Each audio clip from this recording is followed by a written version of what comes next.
काय केलेली आहेत वाचून पूर्ण केलेली आहे. महिलांचं प्रमाण जास्त आहे. तुम्ही फेसबुक बघा. असं काय होतं? कारण का त्यांना ही कादंबरी जवळची वाटते. कुठेतरी यातला जो धागा आहे, यातलं जे पात्र आहेत, यातला जो धागा आहे तो त्यांना धागा आपला जवळचा वाटतो.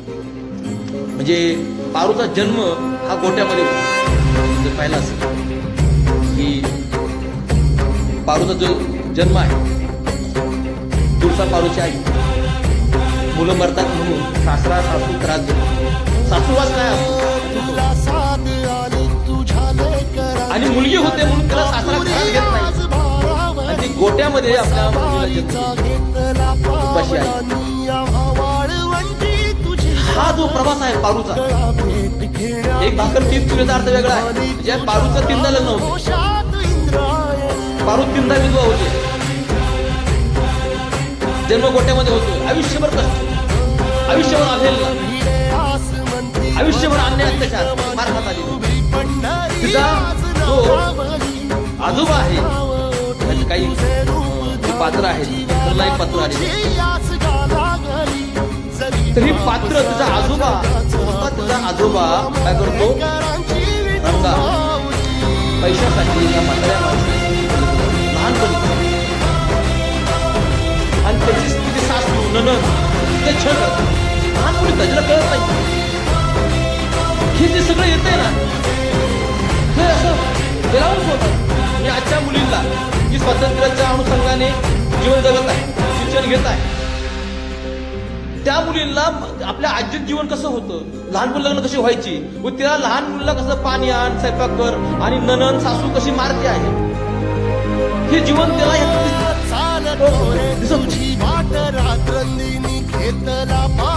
तो मेल्यानंतर ही पांढऱ्या पायाची हिला पुन्हा मारलं जातं, हिला घराबाहेर काढलं जातं. तो पुन्हा पैशासाठी तिचा आजोबा दुसऱ्या माणसाची, ज्याच्या अगोदर 2 लग्न झालेली आहे, त्या माणसाची केलं जातं. तिला मुलं आहेत, मुलं नाहीये, मुलं होत नाही, पारूच लग्न केलं आणि त्यावेळेस तिला पारूला मुलं होत आहे. मुलगा झाला तरच, मुली झाल्यावर त्रास होतो.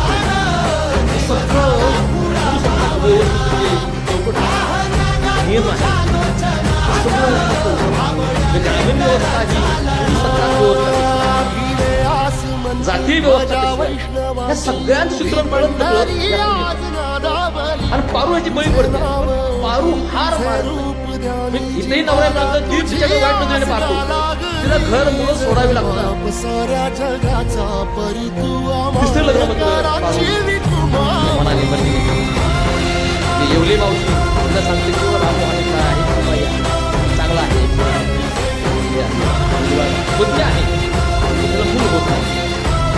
म्हणजे त्यांचं हे लग्न लावताना रामूची पहिली आई, रामाची पहिली आई बायको ते येते त्यांचं लग्न लावलं.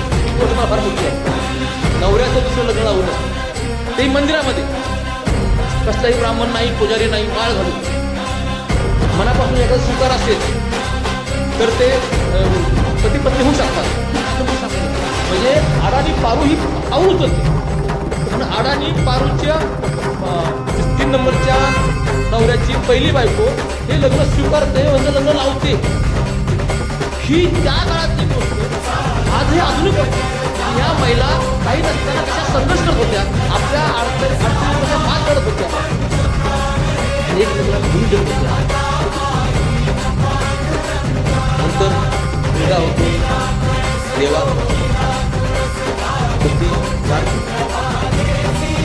तिसऱ्यांदा विधवा होणारी पारू पुन्हा मुलासाठी.